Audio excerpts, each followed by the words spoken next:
beberapa oknum ASN yang terlibat dalam politik praktis dan sudah mendapat teguran dari Komisi ASN.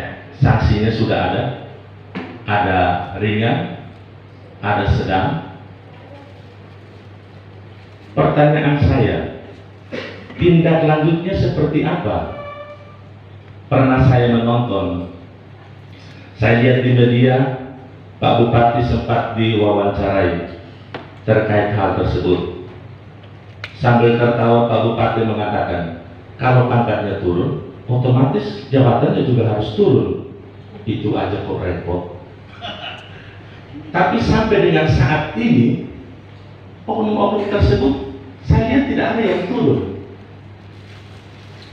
Malah dipromosikan ke tempat yang lebih baik lagi.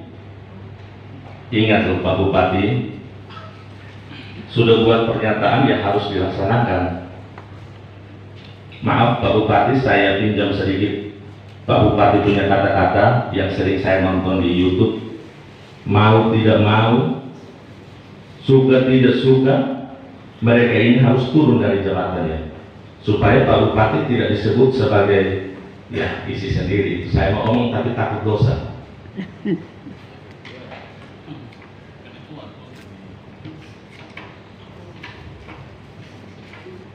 Yang berikut, sesuai dengan Undang-Undang Nomor 23 Tahun 2014 tentang Pemerintahan Daerah, unsur penyelenggara pemerintah daerah itu terdiri dari Bupati dan DPR. Bupati dan DPR itu mitra. Saya sepakat sekali dengan pernyataan pembuka Pak Bupati tadi, menjaga keseimbangan. Tapi yang saya temukan itu tidak seperti itu Pak Bupati. Dia terbalik, beda sekali. Bagaimana kita dikatakan mitra, tapi kalau ada hal-hal penting yang dilakukan oleh Bupati, DPR tidak mendapat undangan. Saya contohkan, ini saya screenshot saja di media. Kemarin Pak Bupati lantik pejabat struktural dan kepala puskesmas tanggal 14 Januari. Di sini undangannya memang ada tertulis. Yang pertama pimpinan DPRD Kabupaten Melaka, yang kedua para anggota DPRD Kabupaten Melaka. Tapi undangan ini kami tidak pernah dapat.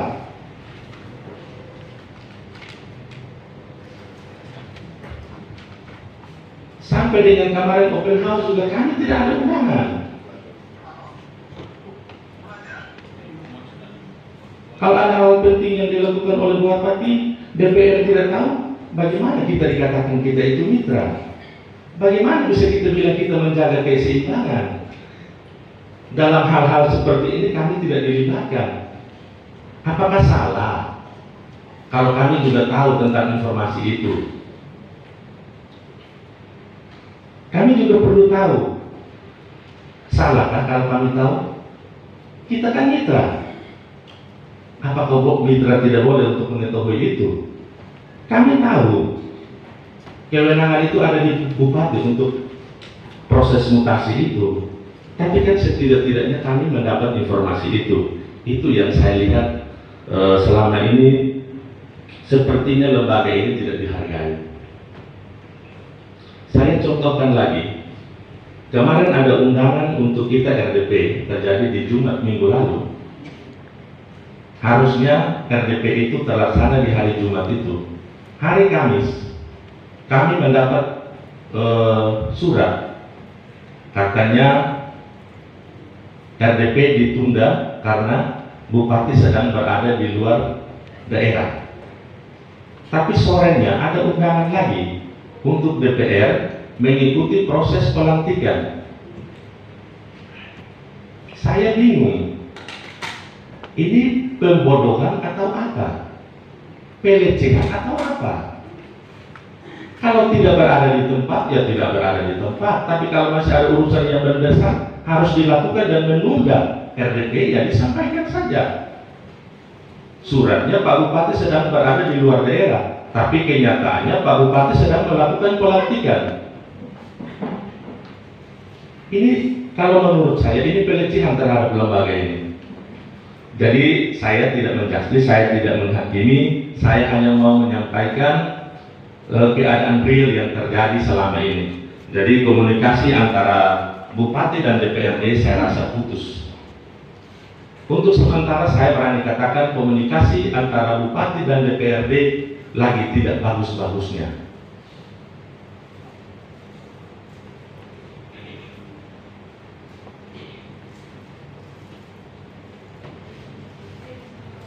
Saya coba menghubungkan dengan salah satu program yang diangkat paket SNKT, yaitu budaya.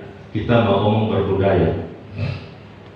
Saya berpikir begini, budaya ini bukan berarti hari Selasa atau hari Jumat yang kita datang pakai heti ulun kah, tais kah, atau kita beri insentif untuk para pukul terus kita disebut berbudaya. Pikiran saya begini, berbudaya itu mungkin dilihat dari tingkah laku kita. Perbuatan kita selama ini seperti apa?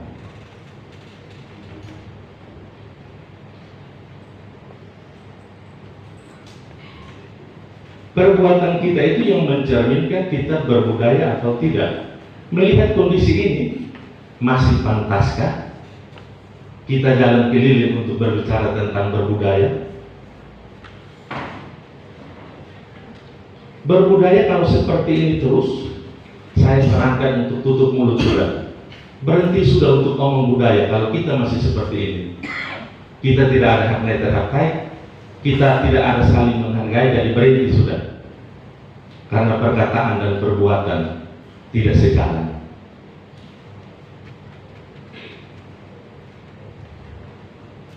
Saya mau ngomong lebih banyak tapi saya takut dosa.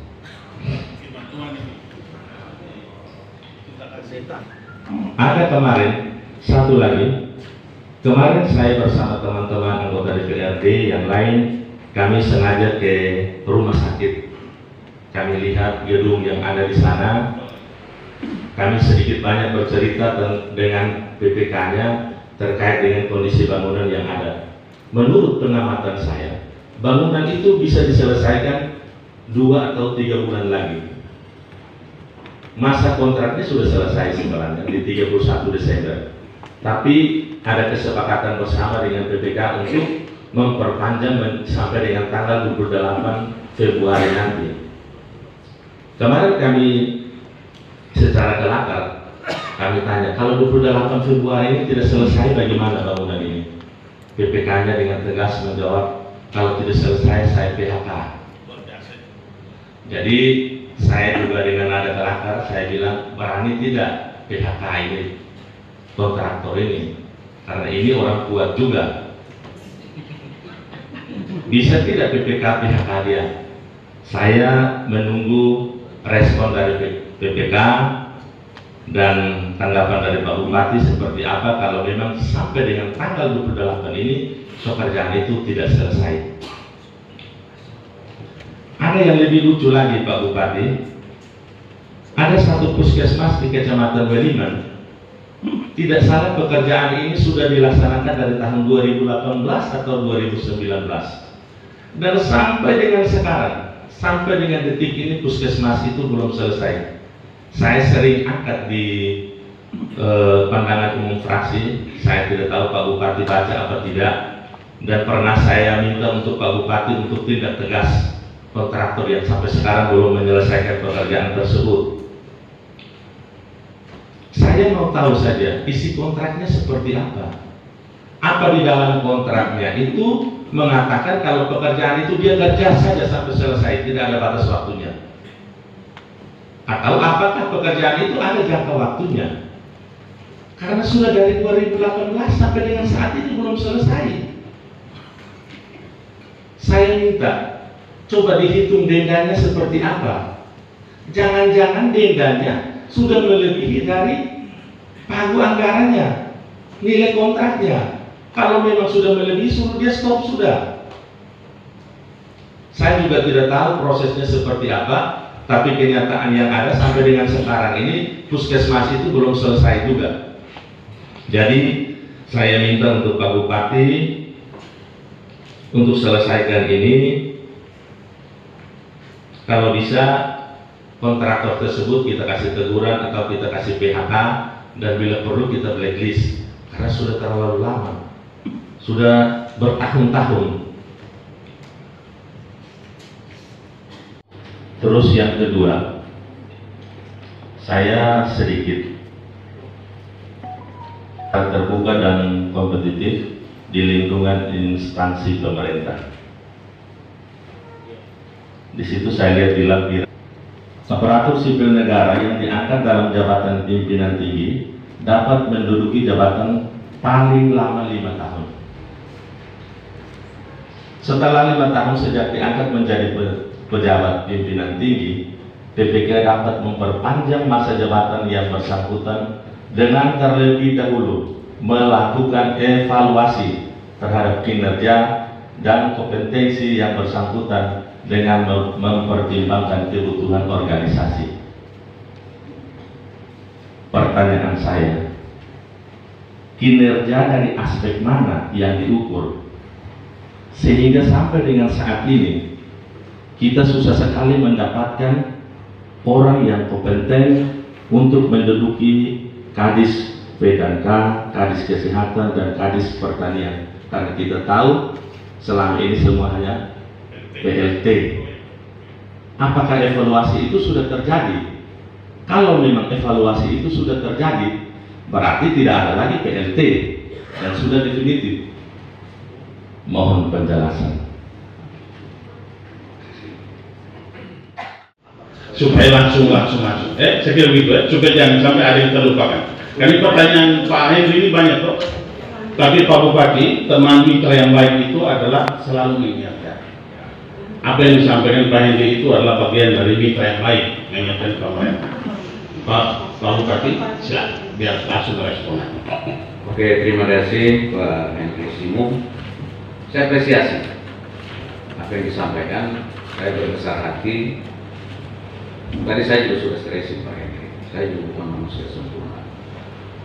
Saya sudah stressing. Artinya bahwa tidak ada hal yang kita perdebatkan. Kalau itu mengingatkan kamu untuk perbaiki, saya perbaiki. Gitu. Jadi bagi saya perdebatan yang intinya untuk kepentingan umum, bagi saya sudah. Karena apa yang disampaikan, saya mencatat. Saya mencatat semua. Kurang lebih ada 10 butir statement yang cukup, menurut saya cukup bagus untuk saya. Bicara 10 lagi. Ya, tidak apa-apa. Nanti kita dua ketemu khusus di karena ada 10 dan waktu kan. Ya. Waktu. Jadi begini, Pak Henry, saya mulai dari belakang. Saya tadi pagi dan kemarin saya sempat dengarkan teman-teman yang memviralkan pernyataan saya soal pilkades. Saya katakan usia minimum untuk maju kepala desa itu 25 tahun. Bagi yang sudah kawin, buktikan dengan akta pernikahan. Bagi yang sudah kawin, lalu ada pertanyaan, kalau belum kawin, yang belum kawin tidak kenal. Kasih mau ya, Pak Kolbut bisa. Itu. Oke. Jadi ini yang harus saya kadang-kadang begini Pak Henry, saya apresiasi apapun yang disampaikan gitu. Tapi tadi pagi dan kemarin saya sudah ingatkan kawan-kawan yang memviralkan itu. Ini kok sepotong ya dibuatnya gitu. Ini kan masyarakat bisa multitafsir. Seolah-olah saya menghadap atau melarang saudara-saudara saya yang usia 25 tahun tidak kawin, harus kawin. Padahal maksud saya, silakan yang penting usia minimum 25 tahun yang sudah kawin, tunjukkan dengan akta pernikahan. Yang belum, ya nggak bisa ditunjukkan, orang belum nikah, mau tunjukkan apa? Jadi saya mau klarifikasi di depan forum yang terhormat ini bahwa tidak ada aturan yang melarang anak muda atau orang yang belum berkeluarga tidak boleh maju kepala desa. Bahkan maksimum pun tidak diatur. Jadi kalau Pak Henry kemudian pensiun dari dewan dan masih kuat untuk calon, welcome Pak, silakan. Saya tidak meminta Pak untuk harus kasih saya akta pernikahan, karena akta pernikahan itu bagi yang sudah nikah. Yang belum, ya jelas tidak bisa dikenakan. Ini tolong kawan-kawan media untuk diluruskan supaya tidak multitafsir. Jadi ada gejolak, saya sepakat, memang ada gejolak. Banyak yang protes. Pak, ini kan Pak melarang anak-anak muda untuk tidak boleh maju. Nah, padahal kemarin jelas pernyataan saya, usia minimum 25 tahun. Yang sudah nikah, buktikan dengan akta pernikahan. Jadi saya harus luruskan itu, dan saya senang karena kebetulan diangkat. Gitu. Sehingga kan kita juga bisa klarifikasi. Itu. Kemudian saya juga sepakat bicara budaya yang memang tidak lepas dengan etika. Itu saya sangat sepakat. Tapi saya juga harus menyatakan bahwa 1/24 jam tentu saya juga tidak mungkin menyiapkan diri betul-betul. Dan bukan saya menghindar atau membela diri. Kenapa pada saat RDP pertama saya tidak hadir? Saya waktu itu Pak Henry, saya harus klarifikasi. Saya benar ada gerakan, tapi saya begitu landing di Kupang, Pak Yamboko dengan Pak penjabat kontak harus ada pelantikan, saya langsung balik. Jadi saya tidak singgah tidur lagi di Kupang, tapi saya lanjutkan perjalanan karena kebetulan ada pesawat, saya pakai pesawat, saya langsung turun sampai di Melaka.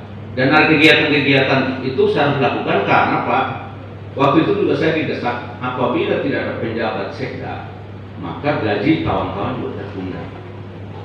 Sehingga saya tidak bisa menunggu di luar karena saya komunikasi dengan Komisi ASN. Kalau kita melantik orang sedang bertugas sah atau tidak, mereka bilang tidak boleh. Jadi harus kembali untuk di tempat kerja dulu baru bisa melantik. Tapi dari luar pakai Zoom meeting itu tidak benar. Nah, ini saya harus klarifikasi. Jadi mungkin akan dibilang saya manusia aneh ya. Saya kan sudah kerja 1/24 jam, saya siapa untuk bekerja? Karena kalau saya tunda, konsekuensinya seperti beberapa hari terakhir, kawan-kawan 2 bulan tidak menerima gaji. Nah, ini kan salahnya kan pasti di saya, bukan di penjabat, bukan di kadis. Sehingga saya harus paksa diri untuk saya harus kembali sampai di belakang. Jam berapapun saya bilang mereka, kita harus nanti penjabat supaya kemudian dia punya kewenangan penuh untuk bisa menandatangani dokumen yang penting. Jadi itu mungkin saya harus sampaikan supaya menjadi jelas, karena ya saya harus menyatakan sikap bahwa untuk menghindar dari pekerjaan itu saya tidak suka. Jadi saya mesti mengikuti itu. Dan kemudian terkait pertanyaan 1, Pak Henry, saya harus jawab. Kawan-kawan itu sudah menghadap saya dan saya minta untuk mengajukan permohonan tertulis sebagaimana yang selama ini saya lakukan, supaya kami bisa kaji alasan-alasan itu, dan selama mereka belum diputuskan seperti tadi saya jelaskan berkekuatan hukum tetap, ada SP3, saya kemarin sudah perintah kepada Pak pejabat sekda supaya segera digaji dan berikan jawaban untuk ada kepastian hukum terhadap teman-teman saya. Jadi mereka sudah menghadap dan saya minta tolong ajukan permohonan tertulis, sehingga dasar-dasar itulah kita gunakan untuk bisa memberikan kajian hukum sehingga bisa memberikan kesempatan bagi teman-teman itu untuk apakah dikerjakan kembali atau seperti apa. Tentu kita akan lihat lagi. Yang jelas Pak Henry, saya harus tegaskan bahwa saya tidak pernah berpikir mengabaikan mereka. Saya tidak pernah mengabaikan mereka. Hanya soal barangkali komunikasi waktu, dan ini juga sudah diingatkan. Ya, saya terima kasih sudah diingatkan sehingga saya kembali dan bisa memberikan atensi terhadap itu. Sementara yang lain saya kira hal teknis untuk pertanian tadi juga sudah kelompok tani, Pemdes juga langsung menilai kepada soal temuan, kemudian bagian kaban kepegawaian juga ini menyangkut soal mekanisme rekrutmen, rotasi, mutasi. Jadi silakan secara teknis saya persilakan kepada OPD yang sekarang hadir, silakan memberikan respon, kemudian kita apabila ada kata sepakat kita melaksanakan, ada yang harus diperbaiki, kita perbaiki. Sekian, terima kasih.